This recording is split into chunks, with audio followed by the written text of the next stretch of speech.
الحمد للہ وکفی والصلاة والسلام علی عباده الذین اصطفی خصوصا علی افضلهم وخاتم النبیین محمد الامین وعلی آلہ وصحبہ اجمعین اما بعد فقد قال اللہ تبارک وتعالی کما ورد فی سورة الزخرف اعوذ باللہ من الشیطان الرجیم بسم اللہ الرحمن الرحیم حامیم والکتاب المبین انا جعلناہ قرآنا عربیا لعلکم تعقلون وَإِنَّهُ فِي أُمِّ الْكِتَابِ لَدَيْنَا لَعَلِيٌّ حَكِيمٌ وقال تبارک وتعالی كما ورد في سورة الواقعة فلا اقسم بمواقع النجوم وإنه لقسم لو تعلمون عظيم إنه لقرآن كريم في كتاب مكنون لا يمسه إلا المطهرون تنزيل من رب العالمين وقال عز وجل كما ورد في آخر سورة الفجر بل هو قرآن مجيد في لوح محفوظ صدق الله العظيم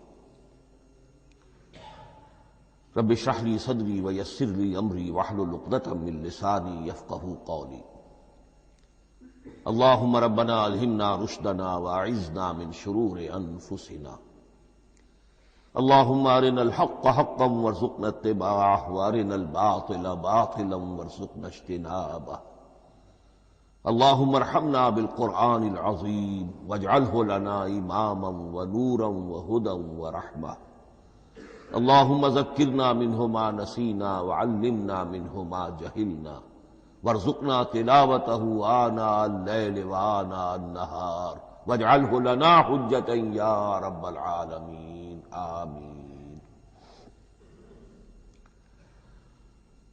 آج شعبان معظم کی 28ویں شب ہے اور ہم ماہ رمضان مبارک کے دوران نماز تراویح کے ساتھ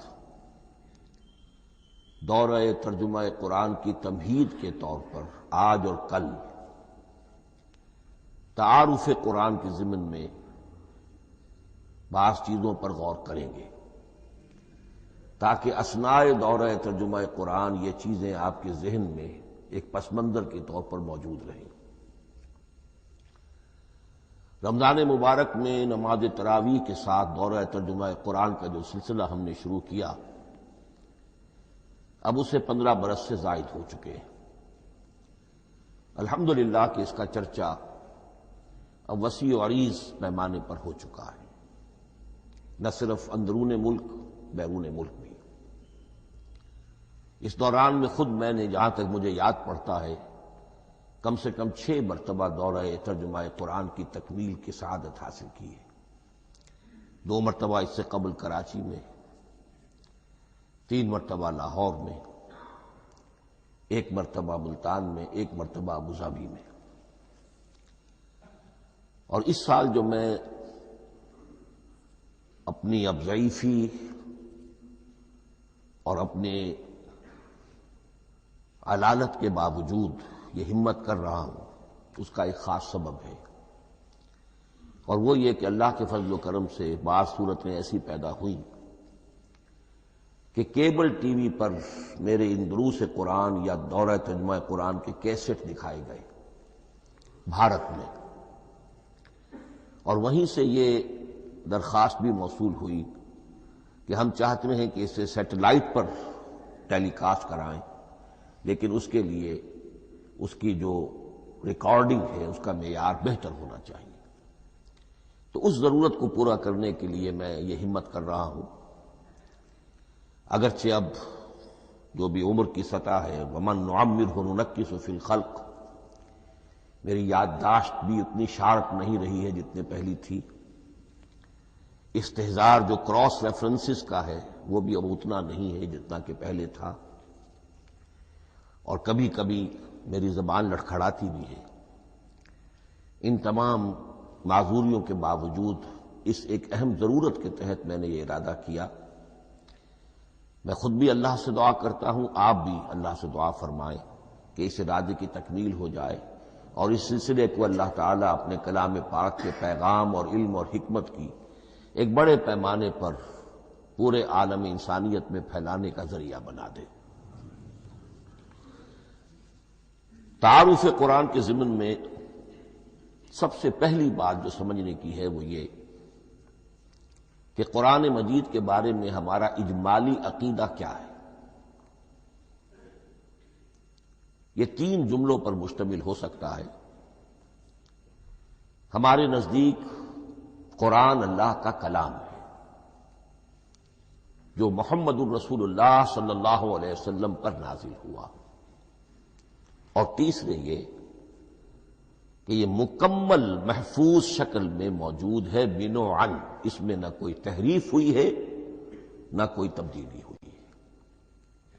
یہ کم سے کم 3 اجزاء ہیں ہمارے عقیدے کے قرآن مجید کے بارے میں۔ لیکن اب اس کی کچھ علمی توضیحات۔ سب سے پہلے یہ کہ کلام ہونا، اس کا اللہ کا کلام ہونا، اس لیے کہ آپ کے علم میں ہے یہ تورات جو حضرت موسیٰ علیہ السلام کو دی گئی تھی وہ لکھی ہوئی شکل میں پتھر کی تختیوں پر لکھی ہوئی صورت میں دی گئی تھی، اور قرآن مجید کی تنزیل جو محمد رسول اللہ صلی اللہ علیہ وسلم پر ہوئی ہے وہ ایک مختلف صورت میں ہوئی ہے۔ اس کو قرآن مجید خود اللہ کا کلام قرار دیتا ہے۔ چنانچہ سورہ توبہ کی آیت ہے، آیت نمبر 6، وَإِنْ أَحَدٌ مِّنَ الْمُشْرِكِينَ اسْتَجَارَكَ فَأَجِرْهُ حَتَّى يَسْمَعَ كَلَامَ اللَّهِ ثُمَّ أَبْلِغْهُ مَأْمَنَهُ۔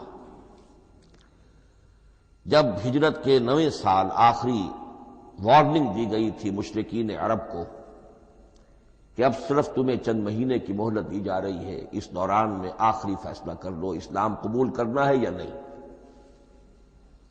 اس لیے کہ اس کے بعد مشرکین عرب کے لیے کوئی رعایت نہیں ہوگی، جو لوگ اسلام قبول نہیں کریں گے انہیں تہہ تیغ کر دیا جائے گا۔ فَإِذَا انْسَلَخَ الْأَشْهُرُ الْحُرُمُ فَاقْتُلُوا الْمُشْرِكِينَ حَيْثُ وَجَدتُّمُوهُمْ۔ جب یہ مہلت ختم ہو جائے تو ان مشرکین کا قتل عام کرو۔ اس کی وضاحت پھر جب سورہ توبہ ہم پڑھیں گے تو اس وقت یقیناً ذہن میں کچھ اشکالات آئیں گے، لیکن اس وقت اس ضمن میں تفصیلی بحث کا موقع نہیں۔ اب اس میں ایک استثناء رکھا گیا کہ ایک مشرک ہے، وہ چاہتا ہے کہ اتنا بڑا چیلنج جو ہمیں دے دیا گیا تو ہمیں موقع دیا جائے کہ ہم آئیں، آپ کے پاس بیٹھیں، کچھ دن رہیں، اللہ کا کلام سنیں، آپ کیا بات منوانا چاہتے ہیں، اس کے لیے کیا دلائل ہیں، اس کو اچھی طرح سمجھیں، اس کا ہمیں موقع ہونا چاہیے۔ اس کے لیے یہ آیت نازل ہوئی کہ وَإِنْ أَحَدٌ مِّنَ الْمُشْرِكِينَ اسْتَجَارَكَ، اے نبی اگر ان مشرکین میں سے کوئی شخص آپ سے پناہ طلب کرے فَأَجِرْهُ، اسے پناہ دیجئے، حَتَّى يَسْمَعَ كَلَامَ اللَّهِ، یہاں تک کہ وہ اللہ کا کلام سن لے۔ ثُمَّ أَبْلِغْهُ مَأْمَنًا، پھر یہ بھی نہیں کہ اسی وقت اسے کہا جائے کہ تم مانتے ہو یا نہیں مانتے، نہیں، پھر اسے اس کے امن کے مقام پر پہنچا دو۔ یہ جو آیت ہے اس میں لفظ کلیئر آ گیا کہ قرآن مجید اللہ کا کلام ہے۔ لیکن اب اسی تل کے اوٹ میں پہاڑ والا مسئلہ ہے، ٹپ آف آئس برگ، اس کے نیچے وہ کتنا بڑا تودہ ہوتا ہے۔ کلام جو ہے اللہ تعالیٰ کی صفت ہے، اور یہ بڑا مسئلہ گہرا ہے اور علم کلام کا ایک بڑا پیچیدہ مسئلہ ہے کہ ذات باری تعالیٰ اور اس کی صفات کے مابین کیا ربط و تعلق ہے۔ آیا صفات ذات کا جز ہیں، جزو لا ینفک ہیں، حصہ ہے، یا کچھ زائد بر ذات، جس کو علامہ اقبال نے ایک جگہ کہا ہے صفات ذات حق، حق سے جدا یا عین ذات۔ یہ ہمارے علم کلام کا ایک بڑا پیچیدہ مسئلہ ہے، لیکن یہ کہ اس میں متکلمین کا جو تقریباً اجماعی فیصلہ ہے وہ دو لفظوں میں آتا لا عین ولا غیر. اللہ کی صفات نہ تو اس کی ذات کا عین ہے نہ اس کی ذات سے غیر ہے. بہت پیچیدہ شکل ہے، اور یہ بھی اس وقت کا میرا موضوع نہیں ہے، میں صرف کسی اور موضوع کے لیے صرف حوالے دے رہا ہوں. بہرحال قرآن مجید کا جو تعلق ہے ذات باری تعالیٰ کے ساتھ، وہ اس مسئلے سے بخوبی واضح ہو جاتا ہے کہ چونکہ یہ اللہ تعالیٰ کی صفت ہے، اور صفت کو ہم یہ نہیں کہہ سکتے کہ وہ ذات باری تعالیٰ سے جدا ہے، یہ بھی نہیں کہہ سکتے کہ اس کی ذات کا جزو لا ینفک ہے. کچھ اسی طرح کا تعلق ہے قرآن مجید کا ذات باری تعالیٰ کے ساتھ. لیکن یہ مسئلہ قرآن مجید میں خود بیان ہوا، اور سورہ حشر کی آیت میں تو یہ فرمایا گیا، اللہ تعالیٰ نے اپنے اس کلام کی عظمت کو یوں بیان کیا، وہ عظمت کما ہیا، جیسے کہ وہ فی الواقع ہے، اور جس کا کہ گویا کہ پورا ادراک ہمارے لیے اپنی بہت سی محدودیتوں کی وجہ سے ممکن نہیں ہے. لیکن ایک تمثیل کے پیرائے میں سمجھایا، لو انزلنا ھذا القرآن علی جبل لرأیتہ خاشعا متصدعا من خشیۃ اللہ وتلک الامثال نضربها للناس لعلهم یتفکرون. اگر ہم نے اس قرآن کو کسی پہاڑ پر اتار دیا ہوتا تو تم دیکھتے کہ وہ دب جاتا اور پھٹ جاتا اللہ کے خوف سے. اور یہ مثالیں ہیں جو ہم لوگوں کے لیے بیان کرتے ہیں تاکہ وہ غور کریں، تدبر کریں، سمجھیں. ما لا یدرک کلہ لا یترک کلہ، اگرچہ بتمام و کمال عظمت قرآن کا فہم ان کے لیے ممکن نہیں ہے، لیکن کسی درجے میں تو کچھ انعکاس اس کا ہو جائے، کچھ اندازہ ہو جائے، انسان اپنی ذہنی سطح کے اعتبار سے اس کی مناسبت سے کسی درجے میں عظمت قرآن کا اندازہ کر لے تو اللہ تعالیٰ کے ان الفاظ کو سامنے رکھے کہ لو انزلنا ھذا القرآن علی جبل لرأیتہ خاشعا متصدعا من خشیۃ اللہ. اب اس آیت کو سمجھنے کے لیے سورہ اعراف کی آیت نمبر 143 کو سمجھنا ہوگا، اسی اصول کے تحت کہ القرآن یفسر بعضہ بعضا، قرآن کا ایک حصہ دوسرے حصے کی تشریح کرتا ہے. وہاں یہ واقعہ بیان ہوا ہے کہ حضرت موسیٰ علیہ السلام کو جب اللہ تعالیٰ نے کوہ طور پر طلب فرمایا 30 راتوں کے لیے، جس میں بعد میں 10 کا اضافہ کر کے وہ ایک 40 رات کا ایک کورس بنا، دن رات. اس موقع پر جو مخاطبہ الہی، مکالمہ الہی سے مشرف ہوئے حضرت موسیٰ علیہ السلام، تو ان کی آتش شوق بھڑکی اور انہوں نے بڑی جرأت کر کے یہ درخواست کر دی، رب ارنی انظر الیک، پروردگار مجھے اپنا دیدار بھی عطا فرما، مجھے موقع عنایت فرما، میں تجھے دیکھ سکوں. یہ ان کی وہ آتش شوق کا مسئلہ ہے. لیکن جواب کیا ملا؟ لن ترانی، تو مجھے ہرگز نہیں دیکھ سکتے. ولکن انظر الی الجبل فإن استقر مکانہ فسوف ترانی. لیکن ظاہر بات ہے کہ حضرت موسیٰ علیہ السلام کو بات سمجھانے کے لیے کچھ مشاہدہ بھی کرانا تھا. فرمایا تم مجھے نہیں دیکھ سکتے، البتہ اس سامنے کے پہاڑ پر نگاہ جماؤ، ہم اس پر اپنی ایک تجلی ڈالیں گے. یہ اگلی الفاظ کے اندر وضاحت ہے، میں یہاں پہلے سے بیان کر رہا ہوں سمجھانے کے لیے. اگر وہ پہاڑ ہماری اس تجلی کو، تجلی کسے کہتے ہیں؟ جلا، روشنی. تو اللہ تعالیٰ کی طرف سے کوئی خاص اس کے نور کا جب پرتو ہوتا ہے کسی شے پر تو وہ اس کی تجلی ہے. ہم اپنی ایک تجلی اس پہاڑ پر ڈالیں گے، اگر وہ اس کو جھیل جائے، اپنی جگہ کھڑا رہ جائے، تو تم سمجھنا کہ شاید تم بھی ہمیں دیکھ سکو.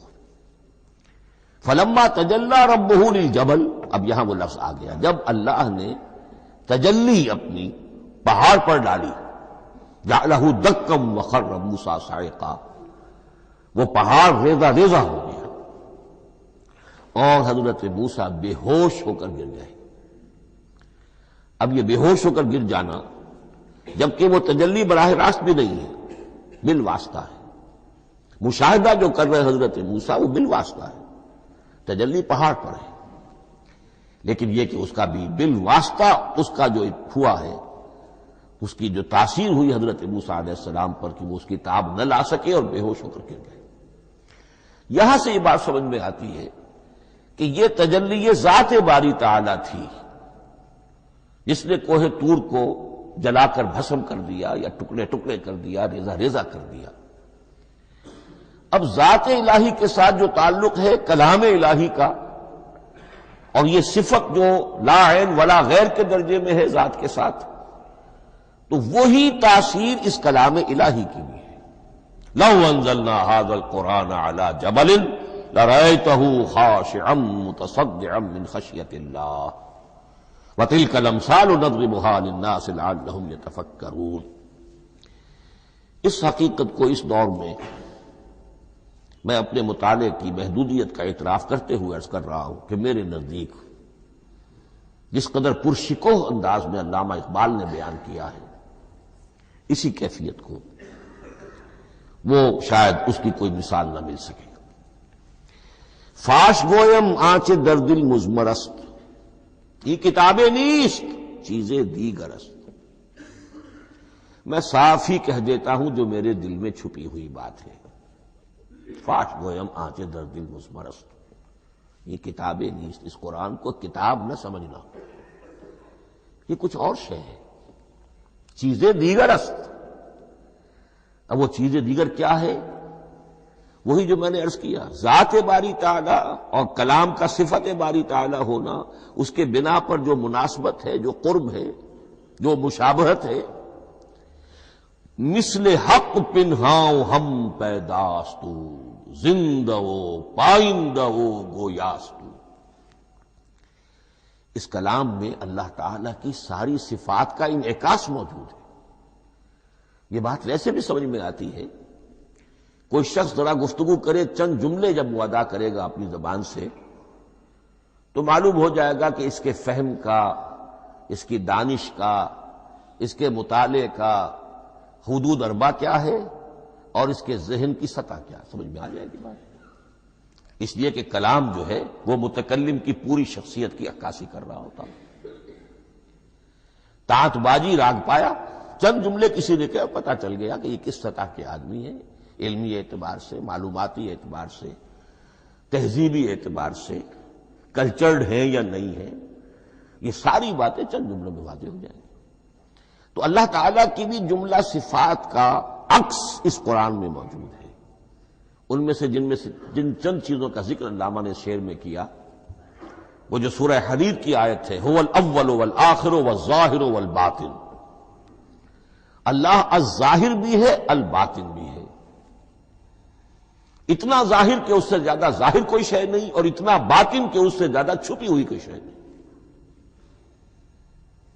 اسی لیے حضور سے جو منقول ہیں الفاظ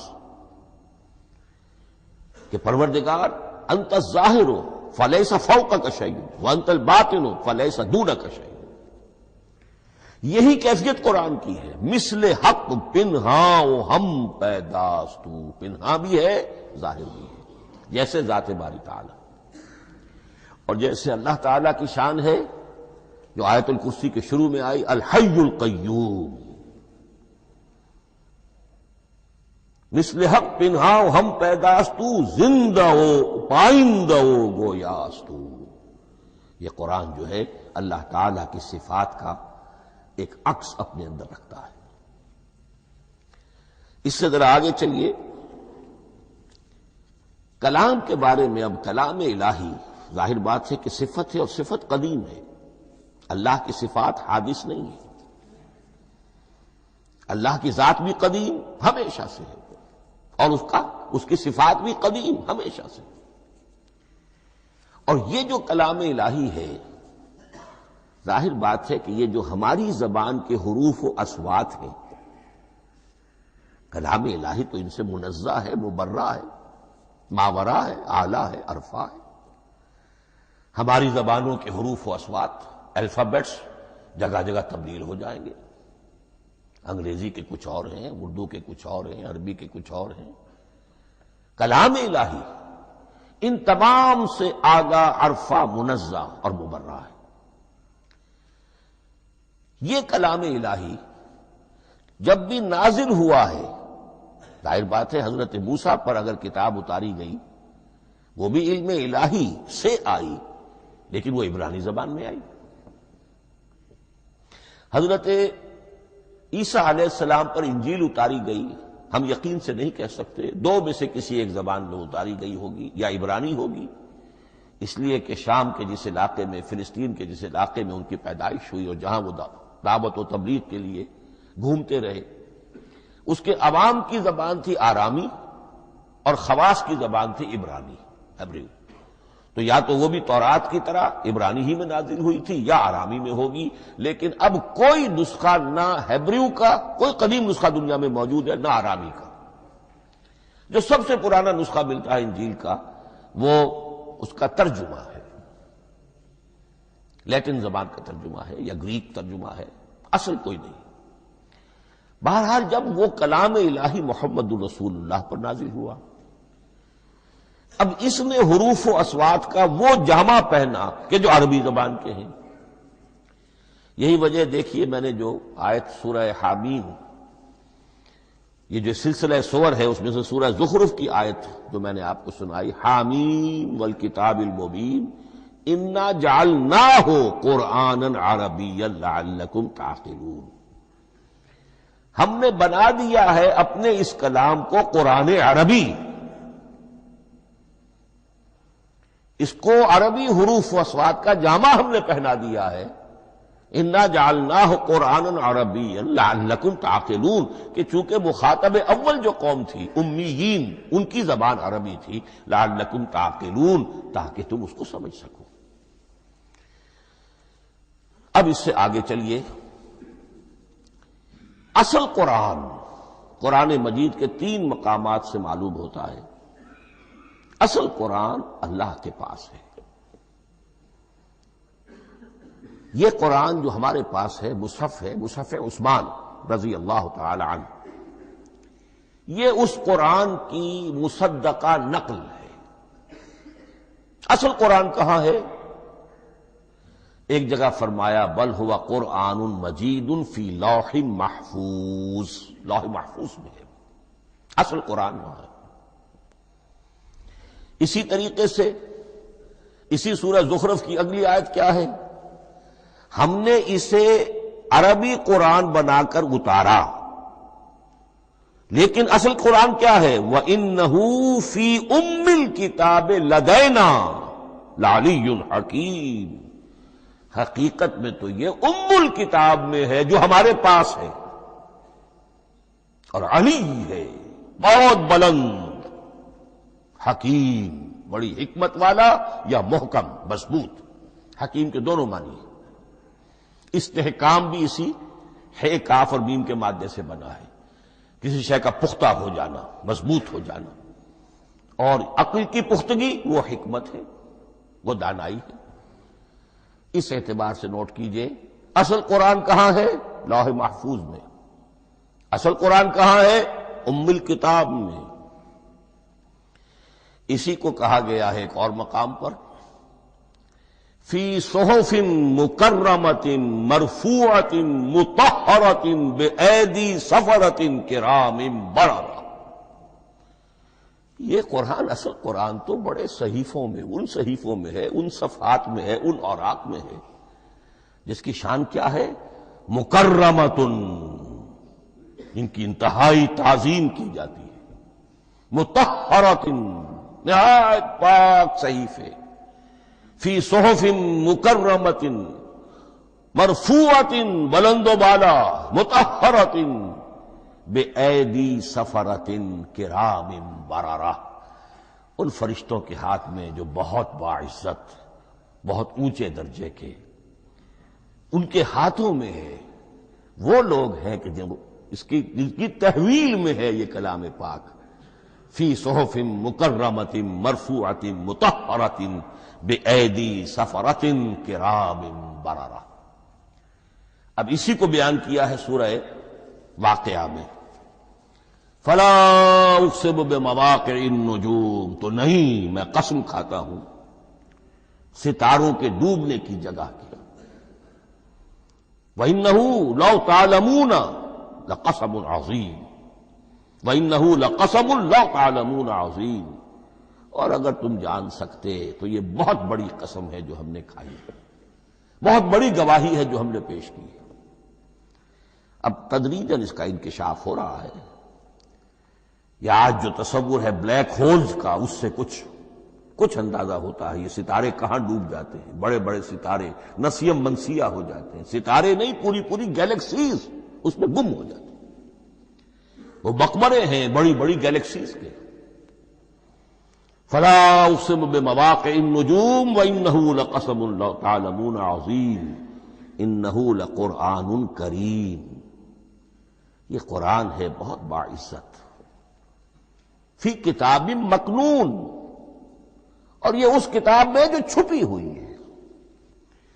یہ لؤلؤ مکنون کا لفظ آتا ہے قرآن مجید میں، جیسے موتی ہوتے ہیں انہیں چھپا کر رکھا جاتا ہے ڈبیوں میں، مخملی ڈبیوں کے اندر موتیوں کو، اسی طریقے سے فی کتاب مکنون لا یمسہ الا المطہرون، وہ صحیفے بھی بہت مطہرہ تھے اور ان کو چھو نہیں سکتے مگر وہی جو انتہائی پاک ہیں، ملائکہ مقربین، جن کے قریب سے بھی ہو کر معصیت یا گناہ کا کوئی تصور تک نہیں گزر سکتا، وہ ہیں جو اس کو چھوتے ہیں، ان کے ہاتھوں میں ہے، ان کی تحویل میں ہے۔ یہ ہے وہ چیزیں کہ جس سے اندازہ ہوا کہ اصل قرآن کہاں ہے۔ یہ جو ہمارے پاس ہے در حقیقت یہ نقل مطابق اصل ہے، مصدقہ نقل ہے۔ اب اس میں آپ سے عرض کر دوں کہ ایک بہت خوبصورت بات ہمیں جو ملتی ہے، تورات میں جو استثناء، جو صفر استثناء ہے ڈیوٹرانومی، اس کے 18ویں باب میں 18ویں اور 19ویں آیات جو ہیں اس میں ذکر موجود ہے، میں ان کے لیے انہی کے بھائیوں میں سے تیری مانند ایک نبی برپا کروں گا۔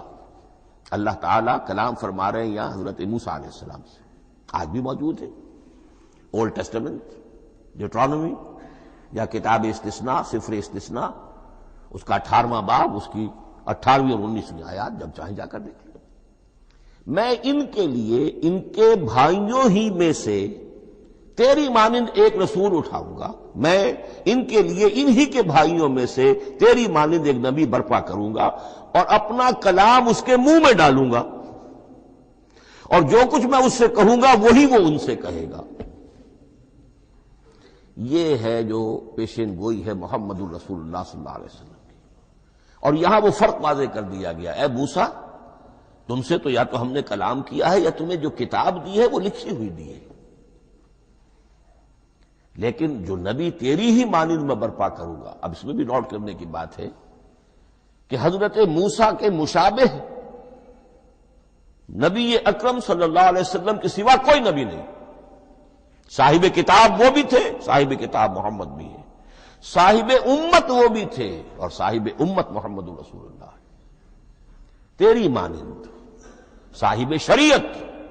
حضرت عیسیٰ صاحب شریعت نہیں تھے، شریعت موسوی ہی کو نافذ کرنے کے لیے آئے تھے، ان کی حیثیت دین موسوی کے مجدد کی تھی، ویسے نبی تھے، اللہ کے فضل و کرم سے نبی تھے، اس میں کوئی شک نہیں، رسول تھے، لیکن یہ کہ ان کے کام کی نوعیت کیا تھی، اس لیے کہ کوئی نئی شریعت لے کر نہیں آئے۔ اب بھی انجیل میں الفاظ موجود ہیں، don't think I have come to destroy law, the Mosaic law جسے یہ کہتے ہیں، شریعت موسوی، وہ تم پر نافذ رہے گی، تم اس کی پابندی کرو گے، چونکہ صاحب شریعت رسول یا موسیٰ یا محمد صلی اللہ علیہ وسلم علیہ الصلوۃ والسلام۔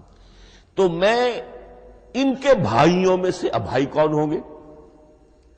ظاہر بات ہے بنی اسرائیل، ان کے کزنز کون ہیں؟ بنی اسماعیل۔ بنی اسرائیل تو جو بھی نبی ہے وہ انہی میں سے ہے، ان کے بھائیوں میں سے، تو بھائی تو ہوگا، ان کا کزن ہوگا، اب وہ کون ہے؟ بنی اسماعیل۔ آپ نے ابھی سنا ہوگا جب پیس ٹریٹی ہوئی تھی اور کلنٹن صاحب آئے تھے، اور وہاں جب شاہ حسین جو ہیں اردن کے وہ بھی آئے اور بغل گیر ہوئے تھے، اسرائیل کے وزیر اعظم تھے، تو اس وقت یہ لفظ استعمال کیا تھا صدر کلنٹن نے کہ آپ لوگ تو آپس میں کزنز ہیں، لفظ کزن استعمال کیا تھا۔ تو ان کے بھائیوں میں سے گویا کہ غیر اسرائیلی جو ان کے قریب ترین قرابت دار ہوں گے وہ بنو اسماعیل ہیں. تیرے مانند صاحب شریعت نبی میں برپا کروں گا، لیکن اس پر جو میرا کلام اترے گا وہ کس شکل میں اترے گا؟ میں اپنا کلام اس کے منہ میں ڈالوں گا اور پھر وہ جو کچھ کہے گا وہ وہی کہے گا جو میں نے کہا ہے. اب اس کے حوالے سے ایک بہت اہم بات سمجھ لیجئے، اور قرآن مجید کے دو اہم مقامات کی وضاحت اس سے ہو جائے گی. یہ کلام اللہ، قرآن مجید میں اس کو قول جبرائیل بھی کہا گیا ہے. کلام اللہ حضرت جبرائیل کے ذریعے سے جب ادا ہوا ہے تو قول جبرائیل ہے، اور پھر جب وہ محمد الرسول اللہ کی زبانی ادا ہوا تو قول رسول ہے، قول محمد ہے صلی اللہ علیہ وسلم. یہ قول اللہ بھی ہے، قول جبرائیل بھی ہے، اور قول محمد بھی ہے بیک وقت. یہ بات دیکھیے سورہ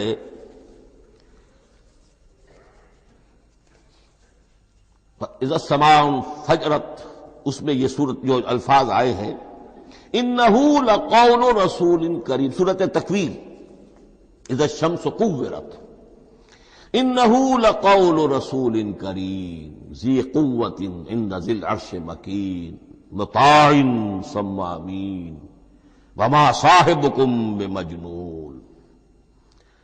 یہ یہاں پر حضرت جبرائیل کا ذکر ہو رہا ہے. وما ہوا بقول شیطان الرجیم، محمد تک اس قرآن کو لانے والا تو وہ بلند پائے کا فرشتہ ہے، یہ کوئی شیطان رجیم نہیں ہے. اس لیے کہ مکے والوں نے کہہ دیا تھا ہو سکتا ہے کوئی بدروح آئی ہو محمد پر، اور اس بدروح نے کوئی الٹی سیدھی بات سکھا دی ہو. نہیں، انہ لقول رسول کریم، یہاں رسول کریم کون ہے؟ حضرت جبرائیل.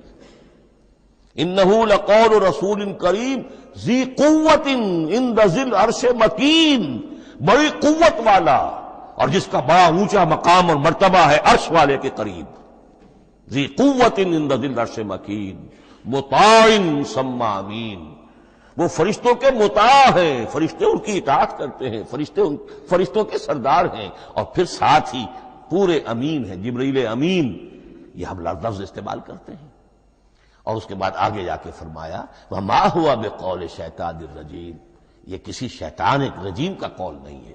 اب یہاں اس سورہ تکویر میں قرآن کو قول جبرائیل قرار دیا گیا. لیکن سورۃ الحاقہ میں چلیے، اس کے آخر میں آتا ہے انہ لقول رسول کریم وما ہوا بقول شاعر قلیلا ما تؤمنون ولا بقول کاہن قلیلا ما تذکرون تنزیل من رب العالمین. یہاں اب رسول کریم سے مراد محمد الرسول اللہ صلی اللہ علیہ وسلم.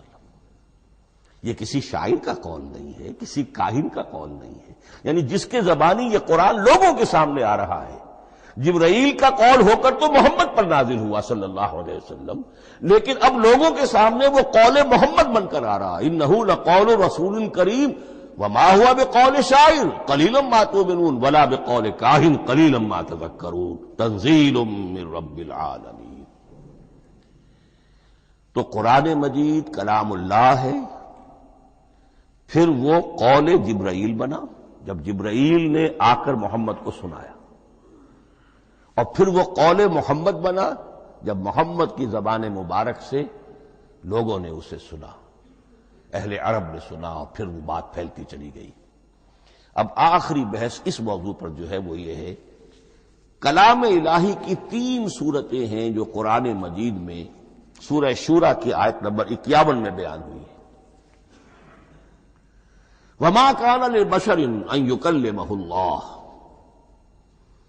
کسی بشر، کسی انسان کی یہ حیثیت نہیں ہے، مقام نہیں ہے کہ اللہ اس سے کلام کرے. یہ نہیں کہا کہ اللہ کے لیے ممکن نہیں ہے، نہیں، اللہ کے لیے تو ہر شے ممکن ہے، لیکن کسی بشر کا یہ مقام نہیں ہے کہ اللہ اس سے کلام کرے. مخلوق ہے، بشر ہے. ما کان لبشر ان یکلمہ اللہ الا اب 3 شکلیں آئیں، الا وحیا او من وراء حجاب او یرسل رسولا فیوحی باذنہ ما یشاء انہ علی حکیم. 3 صورتیں ہیں کلام الہی کی. یا تو براہ راست اللہ وحی کرتا ہے بغیر کسی فرشتے کی درمیان میں ذریعہ بنائے ہوئے، اسی کا نام الہام ہے، اسی کا نام تحدیث ہے۔ یہ غیر نبی کے ساتھ بھی ہوتا ہے۔ حضور نے فرمایا ہر نبی کی امت میں محدث ہوتے تھے جن سے اللہ کلام کرتا تھا، اور میری امت کا محدث عمر ہے رضی اللہ تعالی عنہ۔ محدث نہیں، محدث کے معنی ہے علم حدیث کا ماہر۔ امام بخاری محدث ہے، امام مسلم محدث ہے۔ محدث تحدیث سے مفعول بنا جس سے بات کی جاتی ہے، محدث۔ اللہ بات کرتا ہے، اللہ دل میں ڈال دیتا ہے، القاء ہو جاتا ہے، الہام ہو جاتا ہے، کوئی فرشتہ درمیان میں نہیں، براہ راست۔ دوسری شکل کلام کی کیا ہے؟ او من ورائے حجاب، یہ ہمارے علم کی حد تک صرف حضرت موسیٰ علیہ السلام کی شان ہے، استثنائی شان ہے۔ وَكَلَّمَ اللَّهُ مُوسَىٰ تَكْلِيمًا، اور موسیٰ کے ساتھ تو اللہ نے کلام فرمایا جیسے کہ کلام کیا جاتا ہے۔ فرق کیا تھا؟ من ورائے حجاب، پردہ تھا، دیکھ نہیں سکتے تھے، تبھی تو ان کی وہ آتشی شوق بھڑکی تھی۔ کیا قیامت ہے کہ چلمن سے لگے بیٹھے ہیں، صاف چھٹتے بھی نہیں، سامنے آتے بھی نہیں، کلام بھی فرما رہے ہیں، لیکن یہ کہ بات مجھے دیدار عطا کرنے کے لیے تیار نہیں، رب ارنی انظر الیک۔ لیکن یہ جو کلام ہے ہمارے علم کی حد تک براہ راست اس دنیا میں حضور سے ہوا ہے معراج کی شب، لیکن وہ 7ویں آسمان پر ہوا۔ اس دنیا میں ہمارے علم کی حد تک یہ کلام براہ راست من ورائے حجاب صرف حضرت موسیٰ علیہ السلام کی استثنائی شان ہے۔ اور تیسرا ہے او یرسل رسولا فیوحی باذنہ ما یشاء، یا تیسری صورت یہ کہ اللہ کسی پیغامبر کو بھیجتا ہے جو وحی کرتا ہے جو اللہ چاہتا ہے۔ یہ تیسری شکل ہے وحی کی۔ قرآن مجید اس تیسری شکل میں نازل ہوا ہے محمد الرسول اللہ صلی اللہ علیہ وسلم پر۔ حضور کو جو الہام ہو جاتے تھے، جو حضور کو القاء ہو جاتا تھا، جو آپ کے دل میں براہ راست اللہ کی طرف سے وحی آتی تھی، وہ قرآن میں شامل نہیں ہے۔ اگرچہ حضور کے خواب بھی سچے تھے، وہ بھی اللہ کی طرف سے ہوتے تھے، شیطان کی آمیزش نہیں ہو سکتی تھی، لیکن یہ بھی قرآن میں شامل نہیں ہے۔ قرآن میں شامل ہے تیسری قسم کی وحی، او یرسل رسولا، پھر ہم بھیجتے ہیں ایک پیغامبر کو فرشتوں میں سے۔ اللہ یستفی من الملائکۃ رسلا ومن الناس، اللہ چن لیتا ہے فرشتوں میں سے بھی اپنا پیغامبر اور انسانوں میں سے بھی۔ تو فرشتے کے ذریعے سے ایک فرشتہ جو اللہ سے لیتا ہے اور انسان رسول انسان تک پہنچا دیتا ہے۔ اب وہ رسول انسان، رسول بشر جو ہے وہ اپنے ہم نوع ہم جنس لوگوں کو پہنچاتا ہے۔ تو اللہ یستفی من الملائکۃ رسلا ومن الناس، یہاں وہی بات فرمائی او یرسل رسولا فیوحی باذنہ ما یشاء، پھر وہ وحی کرتا ہے اللہ کے حکم سے جو اللہ چاہتا ہے۔ یہ کلام الہی کی یہ تیسری شکل ہے جو محمد الرسول اللہ صلی اللہ علیہ وسلم پر نازل ہوا، اور وہ ہے قرآن حکیم۔ اب ایک اور بحث جو علمی ہے وہ یہ ہے کہ حضور پر جو اس کا نزول ہوا اس کی کیفیات کیا تھی۔ دو الفاظ استعمال ہوتے ہیں، انزال بھی اور تنزیل بھی۔ ان دونوں میں فرق کیا ہے اس کو نوٹ کر لینا چاہیے۔ لغوی اعتبار سے جان لینا چاہیے، نزل ینزل کسی کا خود اترنا، نازل ہونا، اترنا۔ انزل ینزل دفعتن اتار دینا، کسی اور نے کسی شے کو دفعتن نیچے اتار دیا۔ یہی مفہوم نزلہ کے ساتھ بے لگ جائے تو آ جاتا ہے، با کے ساتھ نزلہ بہی، یہ اتارنے کے مفہوم میں آئے گا۔ لفظی ترجمہ یہ بھی کر سکتے وہ اترا اس شے کے ساتھ۔ نزلہ بہ الروح الامین، اس کو لے کر نازل ہوا خود روح الامین فرشتہ علی قلبک، اے محمد صلی اللہ علیہ وسلم آپ کے قلب مبارک پر۔ تو نزلہ بے اور انزال اس کے معنی ایک ہی ہے۔ لیکن اگلا لفظ ہے تنزیل، نزل ینزل تنزیلا، اس کے معنی ہے رفتہ رفتہ، تدریجن، نجمن نجمن، تھوڑا تھوڑا کر کے، وقفے وقفے سے اتارنا۔ جیسے عربی میں اعلام کہیں گے، کسی کو کچھ بتا دینا، باخبر کر دینا، مطلع کر دینا، بھائی مطلع کر دیا میں نے، اب تم جانو تمہارا کام، یہ اعلام کہلائے گا۔ تعلیم کسے کہتے ہیں؟ سکھانا، درجہ بدرجہ، دیکھنا اس کی استعداد کیا ہے، آج یہ کیا بات سمجھ سکتا ہے، میں اتنے ہی درجے تک سمجھاؤں، اب کل میں اسے مزید سمجھاؤں گا، پرسوں مزید سمجھاؤں گا، یہ درجہ بدرجہ کسی شے کو سمجھانا، یہ تعلیم ہے۔ تو انزل ینزل انزالا، یہ ہے اتار دینا دفعتاً، اور نزل ینزل تنزیلا، یہ ہے تدریجاً اتارنا۔ اب قرآن مجید کے لیے یہ دونوں الفاظ مستعمل ہیں، لیلۃ القدر اور لیلۃ المبارکہ۔ اب یہ دو بھی نوٹ کر لیجئے، قرآن مجید میں چونکہ اہم مضامین کم سے کم دو جگہ پر ضرور آتے ہیں۔ انا انزلناہ فی لیلۃ القدر، یہاں انزلنا ہے، نزلنا نہیں ہے، انزلنا ہے، ہم نے اتارا اس کو لیلۃ القدر میں۔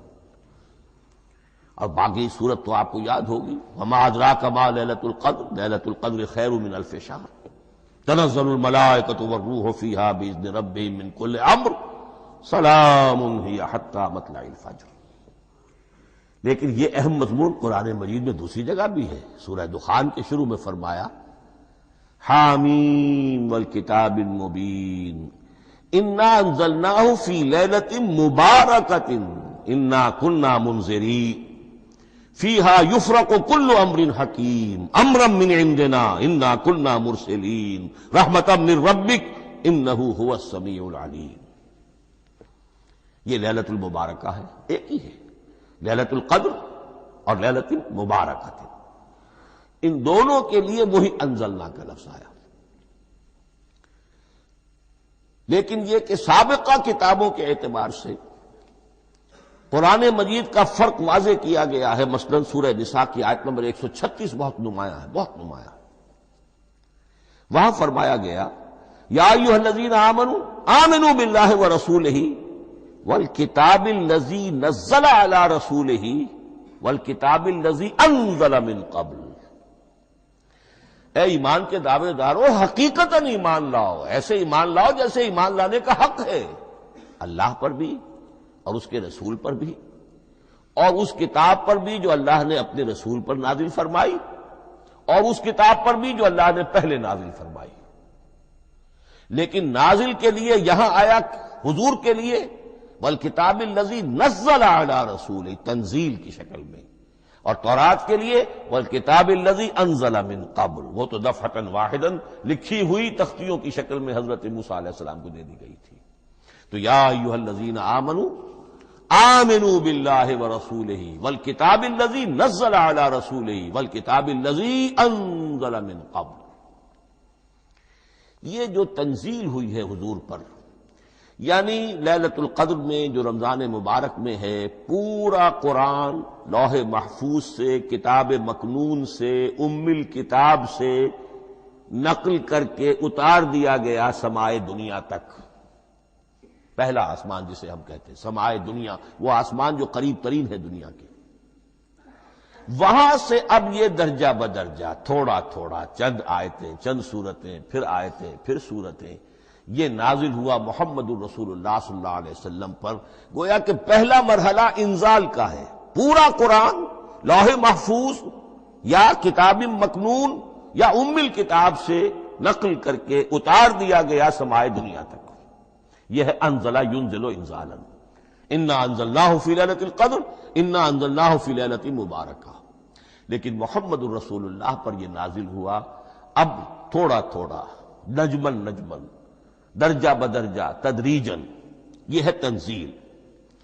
اس تنزیل کی حکمت قرآن مجید میں بیان ہوئی ہے، اور اس اعتبار سے کہ اہل عرب نے، اہل مکہ نے اعتراض کیا تھا کہ یہ پورا قرآن کیوں نہیں محمد ایک ہی مرتبہ پیش کر دیتے صلی اللہ علیہ وسلم۔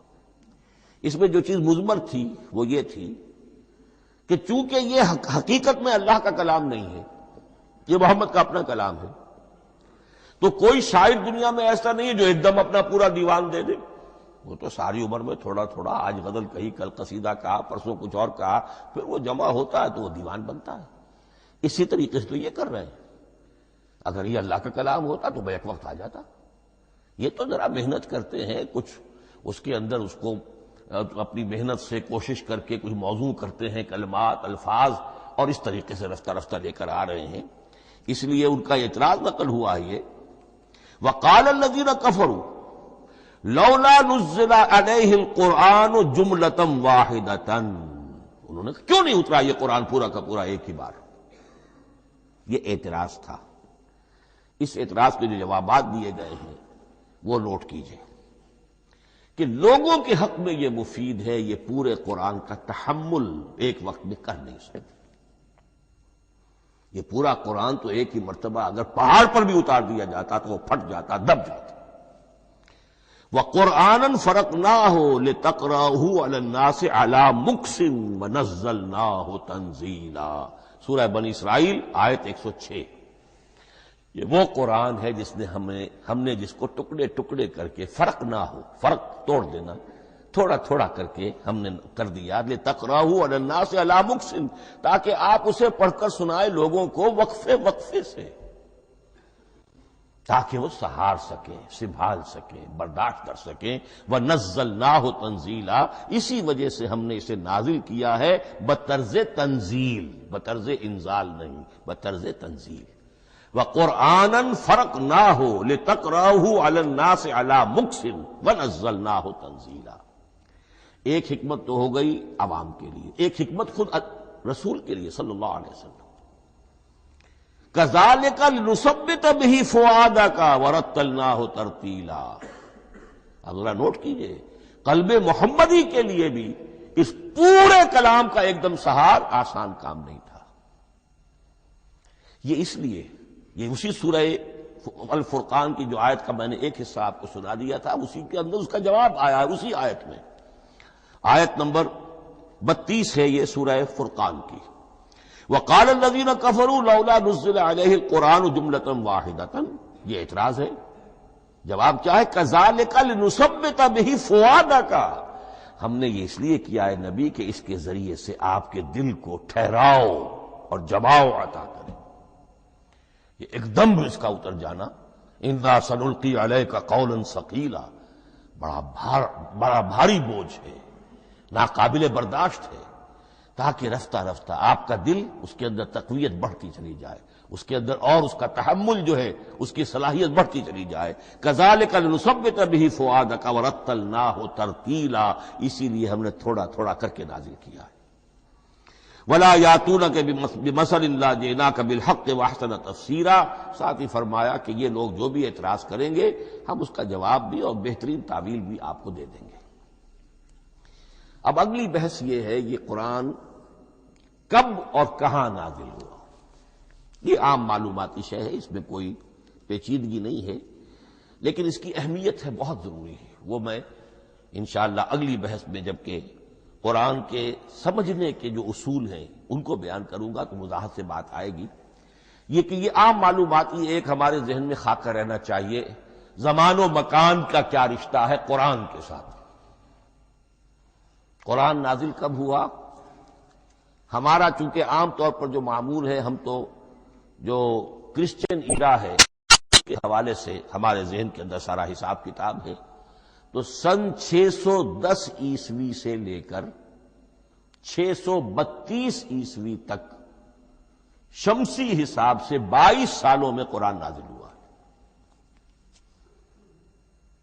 571 حضور کی ولادت کا سال ہے، 571 عیسوی۔ 610 میں آپ 39 سال کے ہوئے، لیکن قمری حساب سے 40 کے ہو چکے۔ 610 میں قرآن کی تنزیل شروع ہوئی اور 632 میں آپ کا انتقال ہوا۔ 22 برس زمانی اعتبار سے نقشہ ذہن میں رکھیے، اور اسے ہم اگر دوسرے حساب سے کہیں گے تو عام الفیل، وہ جو ابرہہ آیا تھا بیت اللہ کو ڈھانے کے لیے، وہ سال عربوں میں بہت مشہور ہو گیا تھا، اور وہی سال حضور کی ولادت کا ہے، تو عام الفیل ہی میں حضور کی ولادت ہوئی، لہذا 40 عام الفیل میں قرآن مجید کا نزول شروع ہوا، اور 11 ہجری تک یہ 23 برس بنتے ہیں قمری حساب سے۔ ایک رائے یہ بھی ہے کہ قرآن کا نزول 20 برس میں ہوا ہے، اور اس میں وضاحت یہ ہے کہ پہلے 3 سال اللہ تعالی نے ایک فرشتے کو، حضرت اسرافیل علیہ السلام کو مامور کیا تھا حضور کی تعلیم پر۔ دنیاوی اعتبار سے حضور نے کوئی تعلیم حاصل نہیں کی، آپ امی تھے، آپ نے دنیاوی اعتبار سے کسی کے سامنے زانو تلمس طے نہیں کیا، کہیں کوئی تعلیم حاصل نہیں کی، کہیں کوئی تحصیل علم نہیں کیا، لیکن اللہ تعالیٰ نے علمہ شدید القوا، اللہ تعالیٰ نے جو کچھ انہیں سکھایا ہے، جو علم انہیں عطا کیا ہے، تو ایک روایت یہ ہے کہ 3 برس تک، اور اس کے بعد پھر قرآن نازل ہونا شروع ہوا تو 20 برس تک قرآن نازل ہوا۔ لیکن وہ لوگ بھی مانتے ہیں کہ سورہ علق کی آیتیں نازل ہو چکی تھی، پھر 3 برس کا وقفہ ہے۔ سورہ علق کی آیتیں کیا ہے؟ جو پہلی وحی ہے، اقرأ بسم ربک الذی خلق خلق الانسان من علق اقرأ وربک الاکرم الذی علم بالقلم علم الانسان ما لم یعلم۔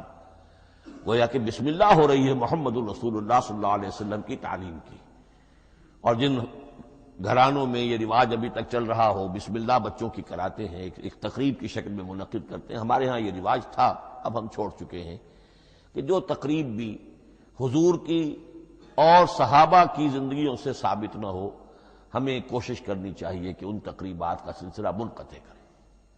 ما انا علیہ واصحابی، ہماری تقریبات جو ہیں وہ بس وہیں تک محدود رہنی چاہیے۔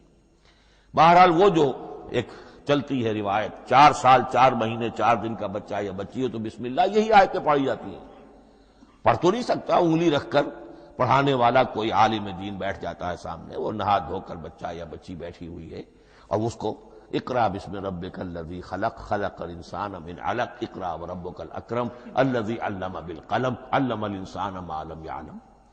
اب اس میں تو سارا پڑھنے پر زور ہے، حصول علم پر زور ہے، کسی تبلیغ کا حکم ہی نہیں، ابھی رسالت کا کوئی تذکرہ کچھ بھی نہیں، اس میں تو قیامت کا بھی کوئی ذکر نہیں۔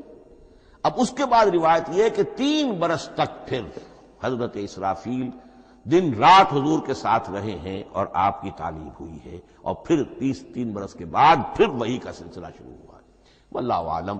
لیکن یہ کہ جب سورہ اقرا نازل ہو چکی ہے، اس کی 5 آیتیں، تو وہ 3 برس بھی اس کا وقفہ شمار ہوں گے، زمانہ نزول پھر وہی 23 برس رہے گا۔ اسی کے ساتھ میں نے عرض کیا تھا کہ دوسری بات یہ کہاں نازل ہوا قرآن۔ ایک لفظ میں تو یہ سمجھ لیجئے یہ حجاز میں نازل ہوا۔ حجاز جزیرہ نماء عرب کا ایک خاص حصہ ہے، پہاڑی سلسلہ، یوں سمجھ لیجئے، اس کو ذہن میں رکھیے۔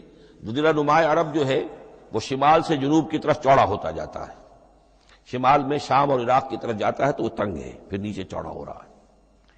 اس کا جو مغربی ساحل ہے، جس پر جدہ کی بندرگاہ بھی ہے، یمبو کی بھی ہے، اس کے کہیں وہ ایک میدان شروع ہوتا ہے ساحل سے، کہیں وہ بہت مختصر ہے، کہیں خاصا چوڑا ہے، اس کو کہتے ہیں تہامہ۔ پھر ایک پہاڑی سلسلہ ہے، اس کو کہتے ہیں حجاز۔ یہ پہاڑی سلسلہ جو ہے اس کے بعد جو ہے وہ نجد کہلاتا ہے، وہ سطح مرتفع ہے، پلیشو۔ تو یہ 3 حصے ہیں جزیرہ نماء عرب کے جغرافیائی اعتبار سے، اور حجاز کہتے بھی ہیں پردے کو، حاجزن، پردہ جو 2 چیزوں کے درمیان حائل ہو جائے۔ تو یوں سمجھیے کہ یہ فلیٹ ہے نجد کا، اور یہ فلیٹ ہے میدان، یہ ہے تہامہ کا، اور درمیان میں یہ پہاڑی سلسلہ کھڑا ہوا ہے، تو یہ گویا کہ ان دونوں کو جدا کر رہا، یہ حجاز ہے۔ اس حجاز ہی کا شہر مکہ ہے، اس حجاز ہی کا شہر مدینہ ہے، اس حجاز ہی کا شہر طائف ہے، اس حجاز ہی کی آخری ٹپ سمجھ لیجئے تبوک ہے۔ تو حضور صلی اللہ علیہ وسلم کی پوری زندگی آغاز وحی کے بعد سے لے کر وہ اسی علاقے کے اندر، پہلے آپ مکے میں تھے، قرآن مجید کی جو صورتیں اس دور میں نازل ہوئیں یا آیتیں نازل وہ مکیات کہلاتی ہیں۔ پھر آپ نے ہجرت کی، اور ہجرت کر کے جب آپ جا رہے تھے اس دوران میں بھی کچھ قرآن نازل ہوا اثناء ہجرت میں۔ پھر آپ مدینے تشریف فرما ہوئے، اب وہ ہم کہتے ہیں مدنی قرآن، لیکن مدنی قرآن سارا مدینے میں نازل نہیں ہوا۔ آپ کبھی جا رہے کسی مہم پر کسی جنگ کے لیے، غزوہ بدر کے لیے آ گئے ہیں، تو وہاں جو آیات نازل ہو رہی ہیں وہ مدینے میں تو نہیں ہو رہی. براڈ تقسیم تو یہی ہے، مکی مدنی. ہجرت سے قبل جو کچھ نازل ہوا وہ مکی، ہجرت کے بعد جو کچھ نازل ہوا وہ مدنی. لیکن صرف مدنی کہنا صحیح نہیں ہے. اثناء سفر تبوک، اتنا طویل سفر ہے آپ کا، اس کے دوران آتے جاتے قرآن نازل ہوتا رہا. لیکن یہ بات نوٹ کر لیجئے کہ پورا قرآن حجاز ہی میں نازل ہوا ہے. یہ تمام شہر، یہ تمام علاقہ حجاز کہلاتا ہے. ایک اور بحث جو ہم اسی اپنی پہلی نشست میں مکمل انشاءاللہ کر لیں گے، وہ ہے محفوظیت قرآن کی بحث. میں نے عرض کیا تھا کہ 3 چیزوں پر ہمارا عقیدہ مشتمل ہے. یہ اللہ کا کلام ہے، نمبر 1. نازل ہوا محمد الرسول اللہ پر صلی اللہ علیہ وسلم. اسی لیے ہم نے کلام سے متعلق کچھ مباحث علمی گہرائی میں اتر کر وہ سمجھے. حضور پر اس کے نزول، انزال اور تنزیل کے مختلف مراحل کو سمجھا. اب اس کی محفوظیت کے اعتبار سے واقعہ یہ ہے کہ واحد کتاب ہے پوری دنیا میں، واحد کتاب جس کے بارے میں دشمن بھی تسلیم کرتے ہیں، چاہے وہ اسے اللہ کا کلام نہ مانے، لیکن یہ مانتے ہیں کہ بعین ہی وہ شے جو محمد نے اپنی امت کو دی تھی آج بھی امت کے پاس صحیح موجود ہے. ظاہر بات ہے اگر تو اسے اللہ کا کلام مانے، وہی مانے، تب تو مسلمان ہی ہو گئے.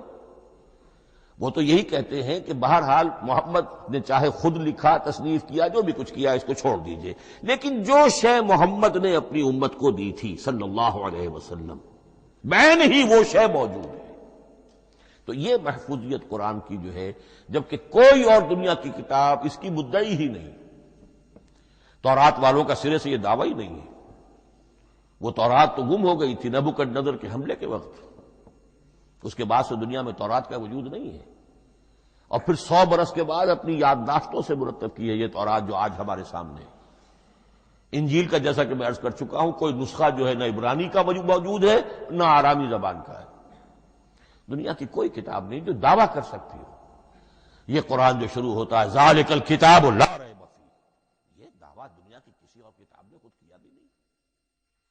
اس کی بھی جس قدر پرشکوہ الفاظ میں علامہ اقبال نے اس کی ترجمانی کی ہے، انہی کا حصہ ہے. حرف اورا ریب نئے، تبدیل نئے، آیش شرمندہ تعویل نئے. اس قرآن کے کسی حرف میں کوئی تحریف ہو جانا نہیں، امکان ہی نہیں، قطعی طور پر. کسی لفظ کا بدل دیا جانا نہیں.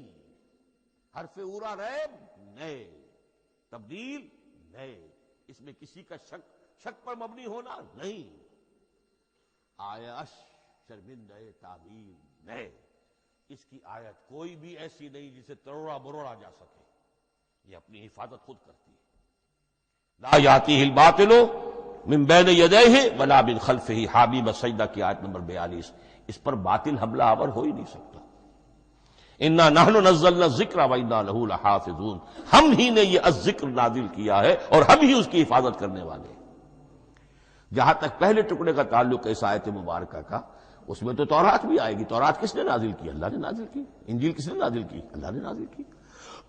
انا انزلنا التوراۃ فیہا ھدی ونور، یہ سورہ مائدہ میں الفاظ ہیں. انجیل کے بارے میں بھی ہم نے انجیل عطا کی عیسیٰ کو، فیہ ھدی ونور. لیکن یہ کہ انا نحن نزلنا الذکر، اس کو اس قدر تاکید کے ساتھ کہہ کر وَإِنَّا لَهُ لَحَافِظُونَ، اور ہم ہی اس کے محافظ ہیں. لیکن اس موضوع پر اہم ترین مقام جو ہے قرآن مجید کا، وہ سورہ قیامہ کی یہ آیات ہے. لا تحرک بہ لسانک لتعجل بہ. جب قرآن نازل ہوتا تھا حضور جلدی جلدی زبان کو حرکت دیتے تھے، یاد کر لیں، مبادا کہیں بھول جاؤ، مبادا کوئی لفظ جو ہے تبدیل ہو جائے. یہ مشقت جو آپ جھیل رہے تھے اس سے اللہ نے روک دیا از راہ شفقت اور محبت. لا تحرک بہ لسانک لتعجل بہ ان علینا جمعہ وقرآنہ، ہمارے ذمے ہے اس کو جمع کر دینا، آپ کے سینے میں جمع کر دیں گے اس کو. اور صرف جمع کرنا نہیں، قرآن ترتیب. قرآن ہوتا ہے پڑھا جاتا ترتیب سے. یعنی ترتیب نزولی، یہ بعد میں ہماری علیحدہ بحث بھی آئے گی کہ ترتیب نزولی اور ہے، ترتیب مصحف اور ہے، یہ ترتیب بھی ہم کروا دیں گے، یہ بھی ہمارے ذمہ ہے۔ ان علینا جمعہ وقرآنہ فاذا قرأناہ فاتبع قرآنہ، پھر جب ہم جس ترتیب سے پھر آپ کو پڑھائیں اسی ترتیب کی پیروی کیجیے۔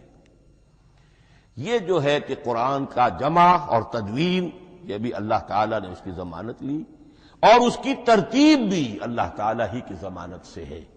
اس اعتبار سے محفوظیت قرآن کے یہ دونوں پہلو ہمارے سامنے رہنے چاہیے۔ بارک اللہ لی ولکم فی القرآن العظیم ونفعنی وإیاکم بالآیات والذکر الحکیم۔